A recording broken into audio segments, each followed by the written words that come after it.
Deni sot është një ditë e rëndësishme për demokracinë e vendit tonë dhe sa më masive pjesëmarrja në procese zgjedhore, sa më i rregullt dhe i lirë procesi zgjedhor, aq më e fortë do të jetë edhe demokracia jonë.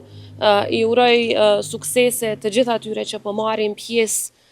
në këto zgjedhje, por mbi të gjitha shpresoj që ky të jetë një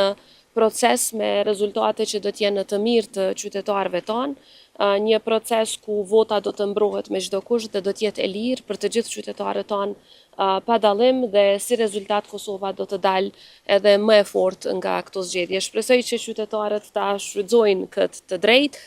si shtet i lirë, sovran e i pavarur. Ne 26 vite pas çlirimit e më shumë se 17 vite pas pavarësisë kemi të drejtën për të garuar në zgjedhje, por edhe të drejtën për të votuar, e shfrytëzojmë në liri të plotë. Prandaj është shumë e rëndësishme që qytetarët tanë ta shfrytëzojnë të drejtën e votës dhe nëpërmjet saj të vendosin për shërbimet të cilat do t'i shfrytëzojnë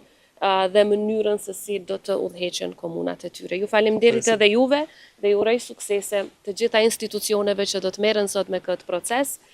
nga Komisioni Qendror Zgjedhor, po ashtu edhe institucionet tona të sigurisë, të cilat do të sigurohen që çdo qytetar ndihet i lirë dhe i sigurt në shfrytëzimin e kësaj të drejte. Ju uroj suksese edhe juve mediave që do të jeni deri në orët e vona në komunat e ndryshme të Kosovës.